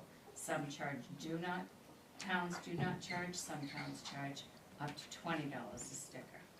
So the other piece of that is a committee, so that the week of the 29th, we would be looking at sitting down with 2 committee members from each of our 3 towns on the week of the 29th of July, coming up with the finalization of the sticker plan and the scale plan, bringing it back to each select board at our meetings the first week in August.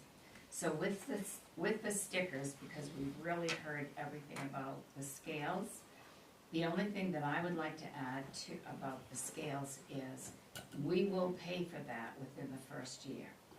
The money that we collect the first year from people paying to go over the scales will have paid for the cost of the scales, the prep work, and everything that we have to do with it, including the stickers. When you look at, in 2022, we had 1,232.69 tons of construction debris. That would have brought in 246,538. We already know that our tonnage increased in 2023 because I received a call from Casella telling me, wanting to talk to me about the increase in our tonnage, which also resulted in the increase in our costs. So in the calendar year 2023, 1,329 ton of construction debris. So not only is our tonnage going up, our cost of disposal is going up. It will be higher this year if that tonnage continues to increase, because we're paying higher rates July 1st to Casella. So in Freiburg, we also paid for the scales within that first year because they're so effective. The reason for the scales, one main reason, is the individuals who have construction debris pay for what they dispose of. The rest of the taxpayers do not have to pay for what they're disposing of. It is in the code that for both Newry and Bethel, Newry has an ordinance that if your project is over $25,000, you're required to have a dumpster on site. Do they all do it? We don't know that. I did talk to Courtney about that. That is discussed, and it's on the building permit when they get their building permit. She said she has visited several of the sites to see if dumpsters are there, and they are there. She said there's a few exceptions that don't get dumpsters. So going to the stickers now, what I'm proposing, and we would discuss that more at the committee meeting that we have, but the plan would be that the stickers are every year you get a sticker. The sticker on it has the effective and the expiration date. If we continue to pay at 5, you know what our stickers look like, but I've got examples from 2 towns to show you. This is Freiburg. I put this in effect when I was the manager there. They're using the same plan today because it works. So they have a sticker, and this section right here is the plate number of the vehicle. So when you come in here and you want a transfer station sticker, the clerk will pull up your vehicle registration to see that you have a vehicle registered here. Some people don't have vehicles. They may be renters, or they may own property and not have a vehicle. You just have to provide who your renter is or your property address. There's a small printer that prints, because this is Oxford's. This little label here prints off on a printer right from our computer. It prints off the plate number. So this is mine. In Oxford, they changed from stickers to cards, so you get the card is put on your dashboard. So this is mine for my vehicle, and it's orange. Every year the color changes. This year in Oxford it's orange, this year in Freiburg it's green. You go to different colors. So when I go into the transfer station in Oxford, my sticker expires 8/2026 because they do theirs every 2 years. They used to do it every 1, but now they do it every 2.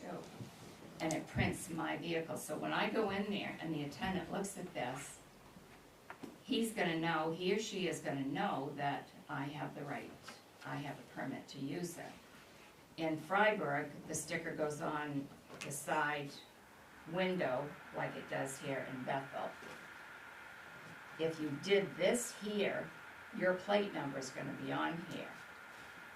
And then how do you deal with those individuals who rent or who have lakefront property, like we have tons of it in Oxford, where the property owners rent their lakefront properties on a weekly basis, and here you have Airbnbs and also rentals. So then you would have a card like this card here, and you have the date, you have the renter's name, you have them printed, it has a renter's name, the property owner's name or landlord, the address. It has the signature of the property owner on it, and it would also have the plate number of the individual using the property. So if I'm renting your property for 1 week, it's gonna have that week date that my pass to the transfer station is good. So June 1st to June 7th, I can come in the transfer station as a renter and dispose of my trash. If I rent your property for the month, it's gonna have June 1 to June 30, and I have this to show when I go in. If I'm a renter, that I just rent your property like a homeowner, then it would be the same thing, and it would be listed that I'm the renter of that property. So that would take care of anyone that leases or rents property from you. But these have to be given to the property owner, and they provide this to, they would, not this, but this, on this, they would provide that to the person renting from them, whichever form of renting it is. And the landlord fills this out, gives it to the person renting your property, giving them authorization to be able to use the property. The owner of the property does have to buy their own sticker, and then they can get these for their properties. So, just 2 different options of how this can be done. Now, in Freiburg, they have this card, and of course you can't read it, but what it says is there's 4 different tickets on this one card, and that's the size of it. So it is they're 4 coupons. And when you buy your transfer station sticker that they charge $20 for, it's a free coupon to dispose of 1 car tire without a rim, another one for a free coupon to dispose of a television, another free coupon to dispose of a freezer or refrigerator, and the 4th coupon is to dispose of a couch or a chair. Do they expire? Yes, they all expire. And they're right on it, the expiration date is right on the Can they bottom. become currency? So when you go in to Freiburg and you buy this, your sticker is valid from 9/1/24 to 8/31/25. And your sticker is green. I have green in here. And it has the expiration date for 1 year, and then you have to go back the next year and get it again. What this does is it keeps accountability so that the individuals using your transfer station are residents of your town, and in this case, residents of the tri-town. Each of our 3 towns would sell the stickers at the town office like they always do. So, as an example, the guy that came in this week, he came in and he wanted some stickers. So he was, and I happened to overhear the conversation, so I paid attention. Because I hear everything, even if I'm in my office. We've noticed that, Sharon. So, he asked for stickers. He told the clerk that he purchased a piece of land, doesn't have a house there, but he's in the process of cleaning it up, so he needs the stickers to get rid of the debris. So she said, okay, so she asked for the address. He asked for 3. He asked for several, so she said, well, I can give you 1, and he said, well, I'd like more than 1. So she said, we have a 3 limit. So he got 3 stickers. But why? No vehicle attached to it, nothing else. Yeah. Doesn't have to show that he's got 3 vehicles to put the sticker on. That's the purpose of the sticker, to put it on your vehicle. So he can take those 3 stickers, give him, I could have had one, and I live in Oxford, I can go down there. So then another woman came in and she wanted stickers this week. Just moved to Bethel and she needed stickers. She ended up getting 2. All she had to do was give the address that she's moving to.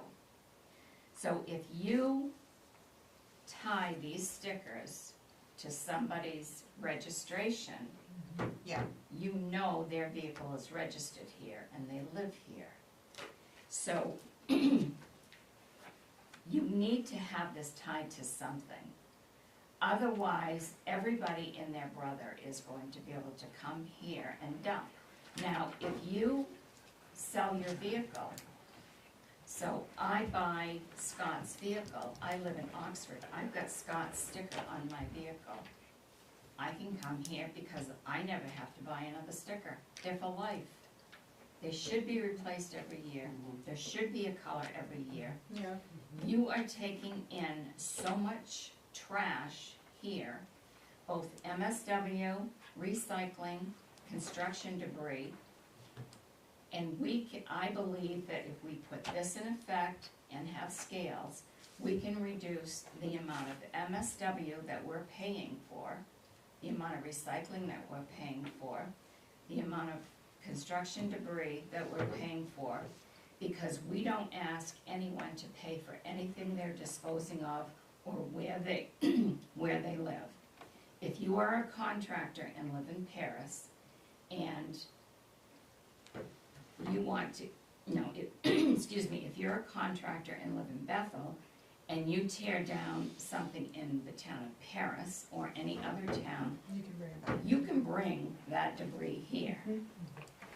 You should be able to show that the debris you're taking in as a contractor, the location that it's coming from. So with the contractors, they would have to show, they would have to get one of these filled out from the homeowner to say I tore down their shed and it wouldn't be required for them to have a dumpster because it's probably a $10,000 or a $5,000 project. Yeah. So, in order for them to bring that property owner's construction debris to the transfer station, they have to have the approval to show the attendant that it's coming from Vernon Street or whatever street it is. I will guarantee that the amount of construction debris and, well, the amount of trash that we're sending to Casella and being billed for every single month is going to be reduced. And I would guarantee that, and I don't know, I can't give you how much, but I will guarantee it will reduce it. And if you put these stickers in, you're going to stop people from using the transfer station that should not be using it. I have a question. Sure. I like what you're saying, it all makes sense. What doesn't make sense to me is coming every year to do it. And what makes sense to me is if it was available, that you could sign up, come in the first year, and sign up for a renewal to be in place every year, that here's my credit card number, and all I do is have to go to my mailbox and get my new card every year, versus having to come in here and deal with that I have to come here and do it. People are busy, they, it's just a big pain in the neck. And it would take that out of it, and it would take the big pain in the neck out of the town office of having all these people coming in, because they all come in at once, and they all come in at the same time. It could be done systematically with a computer program. Is that possible? No, it took me, when I went to Oxford yesterday, I got 3 of these. One for my vehicle, my husband's, and my son's, who lives with us. 5 minutes it took. Couldn't do it by mail? No, because you have to register your vehicle every single year anyway. I have a problem with that. I have the same problem that I have with this, that's where it comes from. So the other I'd like thing to do it all by is, mail, if but- I sell my I feel car, that. then, and I It's the send color that to the changing. person with the sticker on it, what if they've sold their car? How do I know which car they want this for? And then what happens when people are asking for abatements because they forgot to cancel their renewal and they're paying for someone else's dumpster? It'd be nice to be able to have it all done at Yeah. the same time. It's impossible. Yeah. It's impossible to pay your taxes, get your cars all registered, do it all at the same time. It would be nice, but I don't see it happening. But it just, I would like to do it for the Right, next they're 10 all years, so different I just do it all in one time. I mean, people Next can 10 years. tie that With with their their car registration. registration, like if you're Which is coming in to so- register your car, just do that at the same Easy time. squeezing. So tell me if, just so we can organize this conversation a little bit for you, is, what I heard was the committee's gonna be meeting the end of July. Yes, the Okay. week of the 29th, I have to set up that date with Loretta and So Jen. that's great. So from us, if we just give you whatever our concerns are, any thoughts we have to give to you, so you can take back to the committee when they Yes. talk about the stickers. Yeah, Okay, so we'll focus on the stickers right now, okay. and then we'll go to scales. So what are you guys' thoughts? We have one thought that 1 year, I tend to agree, is heavy on the town office and such. A multi-year, whether it's 2 or 3, I mean, just the practicality of it, I would offer that to be considered. I appreciate a reset of doing this. I think we've gotten away from it. I mean, to have some other contractor come in to not even state who he's working for, it's kind of ridiculous. I mean, how we got this far away, I do have an idea. But in any event, a reset, I'm supportive of. It's the implementation. Right. We've talked about this, and we've had proposals put before us. It's all in the implementation. So I would agree, perhaps a multi, and I would ask that to be considered. Do you guys have other thoughts about? I'll go along with the construction because they're paying for it. So why do we have to know where it's coming from? The If we do contract, I mean, scales, if we go with the scales, right, they're gonna be paying for the trash anyways. The reason to know the location of where the trash is from is to reduce the tonnage that we're paying for going out the door. We're still paying. Because we still have to pay for the tonnage that goes out the door. I understand. No, I understand that, but they are also paying for it too. But it was gotten back to the little conversation that we started to go down the road of weight versus volume. So we become the attraction for anybody to come here to pay. They could be from anywhere and just pay for their volume because they come in. So we also, for me, I want to protect the volume. We're gonna need to have more containers for our people too. I so. think if we, I'm sorry, I don't. No, go ahead. I think if we look at it all kind of zoomed out a little bit, like there's different ways that these things can interact with each other, right? We have the basis of the code the way it is. So what can we do to implement strategies so that we can enforce the code? So for me, the first thing is on our building permits, we should state the code, and also I think contractors should have to pay a fee, a transfer fee, a sticker. It's either like, you've gotten your dumpster, here's the waiver, okay, great, if we have the scales, great, do what you want, but they can get a waiver so that you don't have to go through the scales if they have something that says, hey, I have a, no, hold on. You're defeating. No, I'm getting confused. Okay. So there's $25,000 is If they're doing a construction. is the construction. Okay, so let me start again. So if you're coming in, first of all, we don't have a demolition thing, and that's where, like a demolition form, you can demo anything without, Right, we don't have it in the code. we don't have any code on that On demo. whatsoever, That's correct. which I think is an oversight. And then the 25,000, you're basically wanting people who are over that 25,000 to either be using the scales or to buy their own dumpsters. So then it would make sense to me that if you wanted to decrease the tonnage, you would have a higher price per pound on the scale. No, because you don't want to charge the homeowner a higher fee. Because if you tear down your porch, Yes. why should you have to pay a higher fee than what we would set? So it's any construction debris. It's the same, coming it's in. gonna be the same, it's the same fee, whoever goes on that scale, they're gonna all pay the same thing. Okay, okay. I was thinking that 10 cents might be a little light. You might wanna be doing 15 cents. Just because.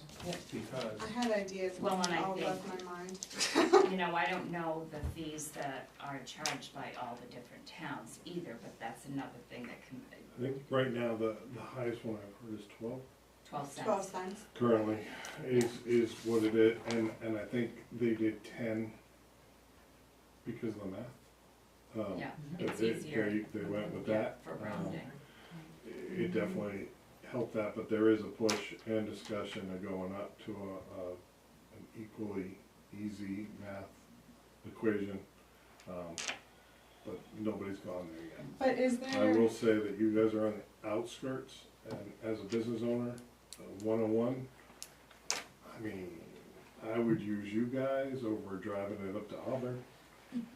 So if there was a case to be had to go closer to 15, it would be take it or leave it.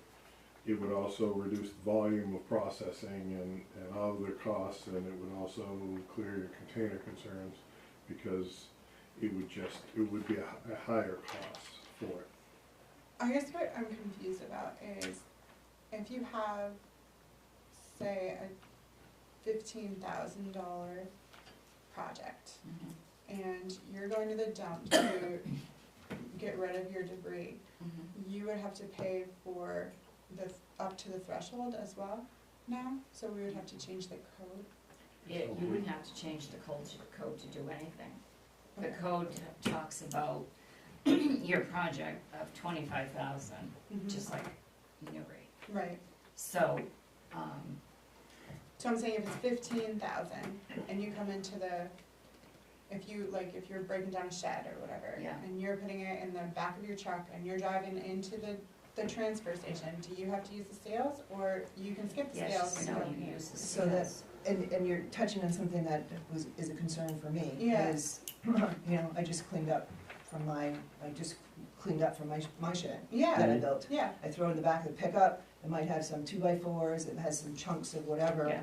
And it literally is just, you know, whatever from the weekend. So now Yeah. I'm already paying as a taxpayer, a Exactly. resident, actually, paying into the system. mhm, And now I'm gonna have to go in and pay 10 cents for, it's not even a back of a pickup. yeah. So that's, I guess, for the committee to consider, and I don't know Is how there it a gets. threshold? Is there a threshold, It would is have to be there manual. a sticker, you know, for the weekend warriors? I just don't wanna be imposing on the taxpayer, you know, what's the cost benefits? Whether we take it out from their appropriation at taxes, or do we have them pay? And what's that differential? I mean, I can deduct property tax, can't deduct a fee. Right. So what's the differential? So if I don't, as a property owner, if I never tear down anything at all, I shouldn't have to pay for part of what you're disposing of from your shed or whatever. I think if you did the research, cause I've had to do it in other towns. If you do the research for every single town in the state of Maine, you'll find that Bethel is not the norm for the rest of the towns, because you don't charge to dispose of. And you can go and dump anything you want here and not pay for it, because you're paying for it in your tax bill. Yeah, $850,000 trim, it's what? it's all offset, because we have to raise it either way. We're raising $850,000 to run the transfer station here. We could take in $250,000 a year to offset that. If someone has construction debris to get rid of, you need to pay for that. I'm really adamant, and I feel very strongly about this. You can do what you want, but you're taking advantage of your taxpayers by doing this. There's a big statement, and I understand it. To me, this thing is either you're in or you're out. If Yeah. you're gonna do it, you gotta be all in. Yeah. If you're not gonna do it, don't do it, and just do it the way we've been doing it. Yeah. Either way works, and either way, the distribution of the cost is throughout the taxpayer or through the user. I'm fine with either or. I don't think there's a happy medium between the two. And Each that's, one has its pros and each one has its cons. You just have to decide which one you wanna take. and what would help to show the taxpayer is what is the differential? So we're, Yeah, and is the what we have to 200, raise. is that 200 for the construction fee gonna be deducted from the 800? And of course, when we say 800, Bethel doesn't pay for all that 800. No, it's Right. not Right, going right, to be yeah. deducted from the 800, because you have to pay what the cost, your budget has to be for what your expense is gonna be. So this will be revenue stream It's coming in. revenue that is Yeah. included in the rest of the revenue that is used to offset the mill rate. So let's just say in 2023, okay, when we're doing let's say we had taken in $250,000. We would have been able to add that $250,000 onto the revenue when we do the tax commitment this year. Yep. We would increase the revenue by that much, which reduces the mill rate. Yeah. So for $250,000, if your tax bill was gonna be normally, say, 14.50, your mill rate, would be 14 rather than 14.50. So that's the key. That's for- what, yeah. that's what it does. The revenue is going to end up reducing your mill rate is what it does. That's where you get your savings. And by how much, I think is gonna be important to tell the taxpayer. Because is it gonna reflect on my tax bill $20? Yeah. 15 cents? Or is it gonna be impactful for Yeah. $1,000? Because knowing that gives you know, I don't wanna have a bureaucratic, burdensome process, but it's just information to take back. I'm Yeah. just gonna take a break for a second. Sue, you had a, Yeah, one thing I do think that taxpayers are already being imposed upon. We're paying for businesses Yeah. to dispose of their trash. So, and if you tore down a shed or did a reconstructive project every weekend, and I don't do one in 10 years, I mean, I think, yeah, you need to pay for that waste. The other thing is, the revenue, I don't think you'll ever be able to say how much it's gonna decrease the mill rate, because other factors come into the mill rate. You can't say, well, this is gonna drop your taxes by $1,000 a year. We don't know, because we could have another flood and have huge amounts we have to pay to reconstruct roads. So that's really, I think, hard, and I think you will be held to it if you Yeah, give them a 100%. dollar amount. yeah, so couple things just to reflect on that, because I think it's important to take back. Businesses pay, if they're in town, they pay taxes too. Mhm. So that's a contribution that they do. I'm thinking construction. Okay, so that's different. They may be doing work for somebody in town and maybe not, but, and also, I think it's important to have an estimate as far as when we deliberate, to know, it's a piece to know if it's 200,000 that's going to come in, what's the mill rate now? What does it change to take a mill rate? If the mill rate's 400,000, 200 can come in, that's half a mill right there. And that gives us an estimate, it's not something hard and fast, it's just an isolated situation for us to work with. You need to have facts and figures in a baseline. But thank you very much for your input there, and Tom. There are a couple processes that are usually taken prior to, I mean, don't let me steer you, all roads end here. That's the end all be all. I've seen every town go from nothing to selling bags at the shopping center, to going ahead doing the guesstimate, to everything that comes to me. I've seen the pacifier process occur with other taxpayers. I've had the same conversations with boards in how am I gonna explain this? The pacifiers are coming in, like she had mentioned, the coupons on the tire, the coupons for the weight, you can do that. There's a lot of towns that do Earth Day or Spring Cleaning Day. They have an amnesty day. You're gonna pick that day when your population isn't so transient. Your population isn't so out of state, so that it allows your core taxpayers to come in and get rid of their stuff. Those are pacifying measures to help offset the process in general.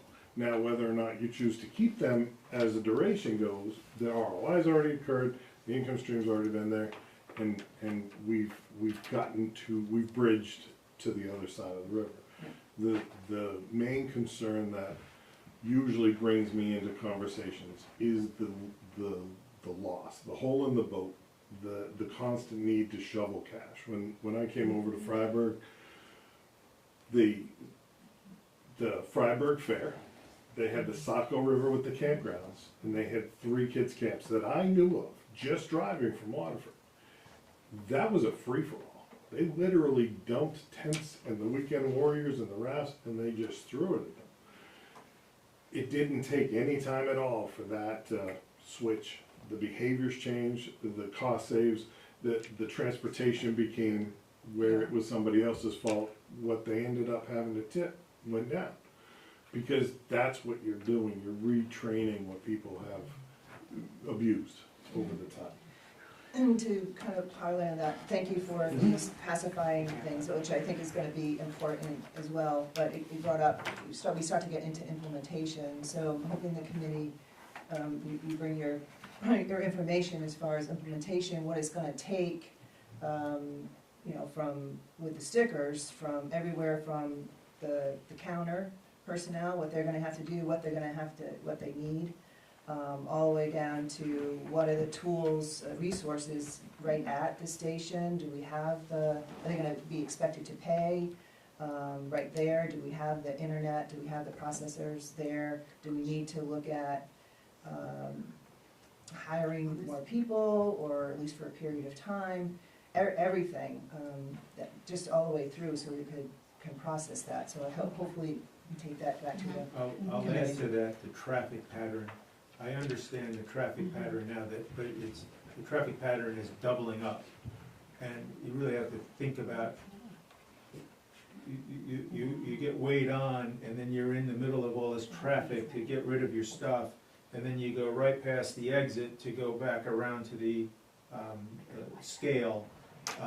I don't think people would drive out. Some kids might, or maybe somebody might do it, but I don't think it's a real concern. But that person has to kind of negotiate their way back onto the scale. And you're asking a person to use up their time and all that stuff, so the system will really have to work and be efficient.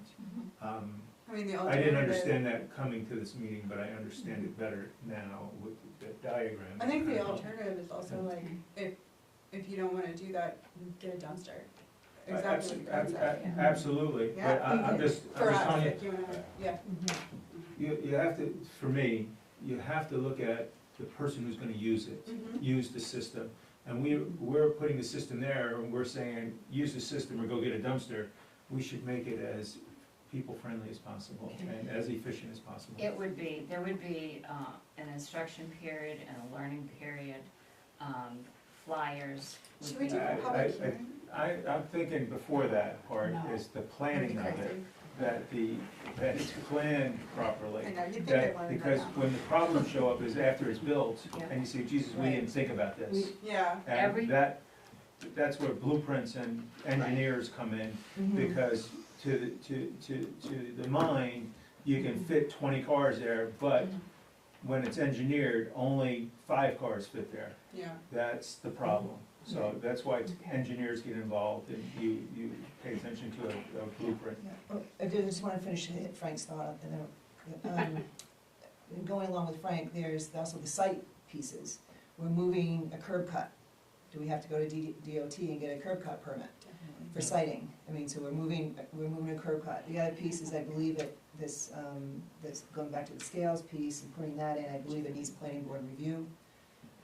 So if we could check that, I think it needs to have a review. It's an institution, and it's affecting, Yeah. affecting it. So that might help take care of the concerns for the site. So, I would also be interested, I'm sorry, go on. no, was it about what I said? Yeah. it Okay, was yeah. About, like a breakdown of like what's moving, like if we're moving the little closed thing, and we're moving the bottle thing, are those on slabs? Do those slabs need to be reports